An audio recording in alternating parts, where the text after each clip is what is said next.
आज का शीर्षक है कांग्रेस बनाम समाज सुधार। साथियों, भारत जैसे देश में समाज सुधार का मार्ग स्वर्ग को जाने वाले मार्ग की तरह है और यह बहुत सारी कठिनाइयों से भरा पड़ा है। भारत में समाज सुधार कार्य में सहायता करने वाले मित्र कम होते हैं, लेकिन आलोचना करने वाले अधिक हैं। आलोचना करने वाले भी दो तरह के होते हैं, एक राजनीतिक सुधारक और दूसरे समाजवादी सुधारक। एक समय था जब यह माना जाता था कि सामाजिक कुशलता या दक्षता व निपुणता के बिना किसी दूसरे कार्य क्षेत्र में अस्थायी प्रगति संभव नहीं है और सामाजिक कुरीतियों के कारण जो बिगाड़ पैदा हुआ है उससे हिंदू समाज में सामाजिक सामर्थ्य नहीं रहा है। इसलिए इन कुरीतियों को जड़ से उखाड़ने के लिए लगातार संघर्ष किया जाना जरूरी है। इस सच्चाई को स्वीकार कर लेने के कारण ही राष्ट्रीय कांग्रेस की स्थापना के साथ सामाजिक सम्मेलन सोशल कॉन्फ्रेंस की नींव रखी गई थी। कांग्रेस देश की राजनीतिक संगठन की कमजोरियों के बारे में बताती थी और सोशल कॉन्फ्रेंस हिंदू समाज के सामाजिक संगठन की कमजोरियों को दूर करने का प्रयास करती थी। कुछ समय तक कांग्रेस और कॉन्फ्रेंस दोनों ही एक कार्य को दो अंगों की तरह मिलकर काम करती रही।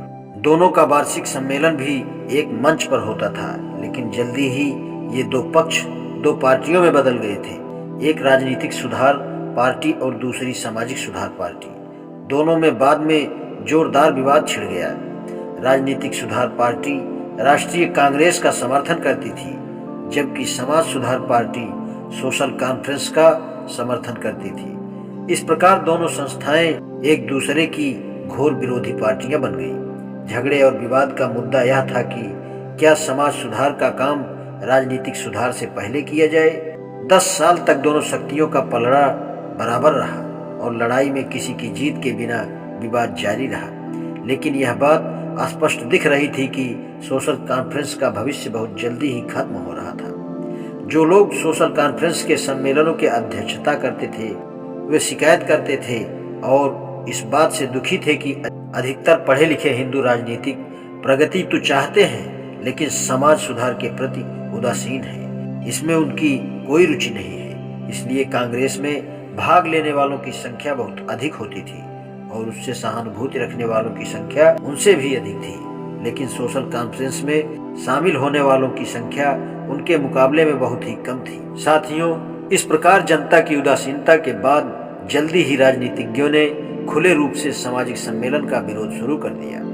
कांग्रेस पहले सामाजिक सम्मेलनों के लिए अपना मंच उपलब्ध कराती थी, लेकिन दिवंगत माननीय तिलक के विरोध करने पर कांग्रेस ने अपना मंच देना भी बंद कर दिया।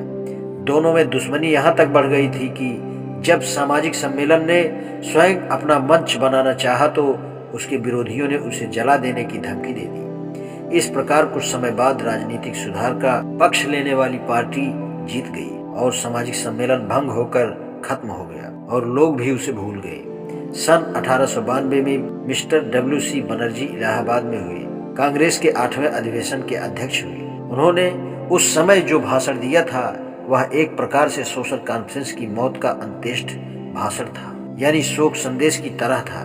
यह भाषण कांग्रेस के व्यवहार का इतना सटीक उदाहरण है कि मैंने इसमें निम्नलिखित अंशों का वर्णन करने का साहस किया है। आज इतना ही, शेष कल। धन्यवाद।